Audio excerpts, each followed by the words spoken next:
Ces gens-là cherchent une rançon qu'ils n'auront pas, hein, et l'État est très ferme là-dessus. Il n'y a pas de rançon.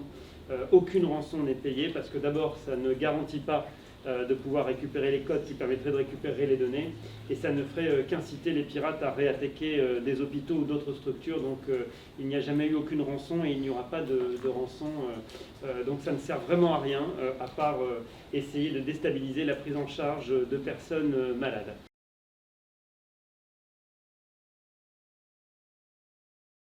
Suite au contexte sanitaire qui n'est pas en train de s'améliorer, on ne peut pas programmer les fêtes de Dax.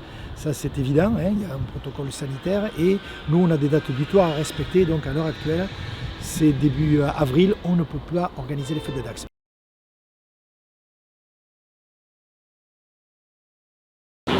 Surtout qu'il n'y a plus de perte de temps avec l'achat des billets dans le bus. Parce que ça aussi, c'est... Là au moins maintenant, on rentre comme dans un métro ou dans un tram, on doit avoir son billet et puis point final.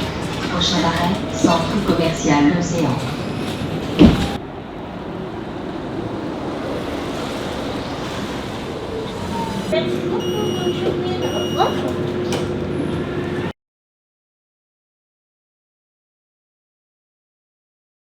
Il y a une angoisse vraiment, notamment par rapport aux épreuves, notamment par rapport à Parcoursup. Forcément qu'il y a une angoisse, surtout avec une année aussi en demi-jauge en permanence ici en plus. Franchement, on a eu beaucoup d'angoisse et donc forcément on essaie de l'exprimer un minimum et on voit qu'on n'est pas forcément entendu par le ministre, donc on manifeste quoi.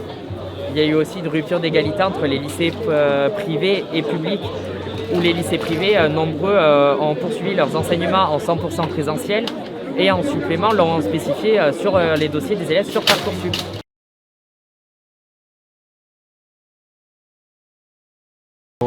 On a commencé à draguer le 21 mai et là on est sur la fin du dragage où l'on cible exactement la passe où le bateau est en train de rentrer un peu dans le port pour enlever le banc de sable qui est sur l'entrée du port de Cabreton pour finir toute la partie dragage sur lequel le bateau a dragué la partie nord au départ, la partie sud, et maintenant on est sur la fin du dragage du port.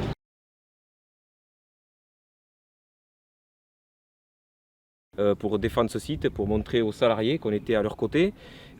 C'était nos familles, hein. Il y avait beaucoup de familles de lynx, mais il y avait des familles sur tout le canton, ce que disait le maire, hein, que ça a touché, ça rayonnait au-delà de lynx.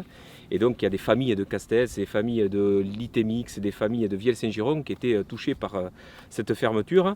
Et c'était un très vieux site, donc on l'avait tous un petit peu dans les tripes dans nos territoires. Et c'est pour ça que c'était important qu'on arrive enfin à faire éclore un nouveau projet ici avec un repreneur, sachant que nous, on n'avait pas vraiment la main puisque c'était en liquidation. Hein. Donc on était dépendant du liquidateur, même si on a réussi à peser quand même sur les décisions. On va se lancer sur une traversée mondiale inédite et on va tenter de relier le Pérou à la Polynésie française dans le Pacifique Sud avec une planche qui est un peu plus grande que la table. Ouais. Et une planche. Même principe que lors de la même principe que les traversées, donc on serait à peu près 4 rameuses et on va se relayer, sachant que la particularité c'est que là, il n'y a pas 4830 km comme l'Atlantique Nord, c'est 8000 km. Donc c'est beaucoup plus long. C'est pas la même faune. C'est pas la même faune, exactement. Et il fait très chaud. Risque de déshydratation. Bon voilà, on a d'autres problématiques, mais on est en train d'étudier tout ça et on a envie de préparer ce défi avec les gens qui ont envie de nous aider, les bénévoles, pour lever des fonds et accompagner les enfants malades atteints du cancer.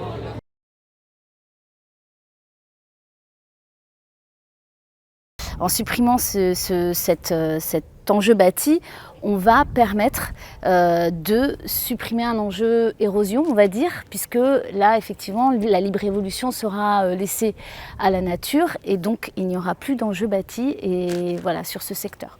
L'idée, c'est vraiment sur le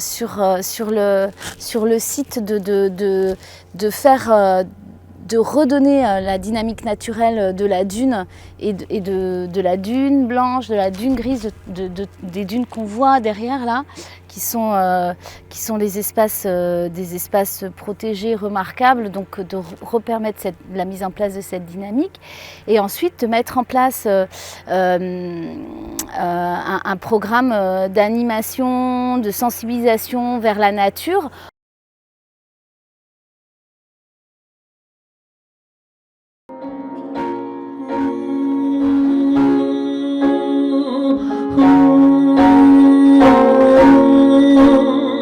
Nancy, c'est long, sinon, Nancy, Nancy, c'est si long, sinon, Betty.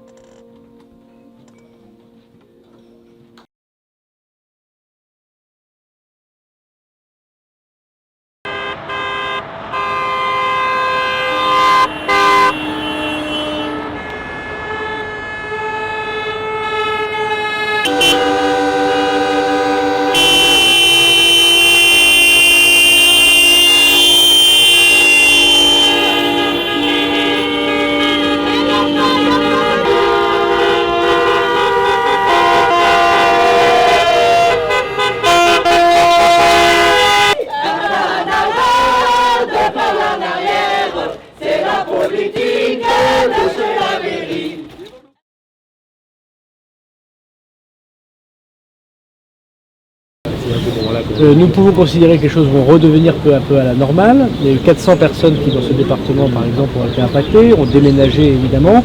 Les alertes ont été faites dès hier et je remercie les communes et les pompiers et les gendarmes d'être fait proactifs, d'aller voir les personnes.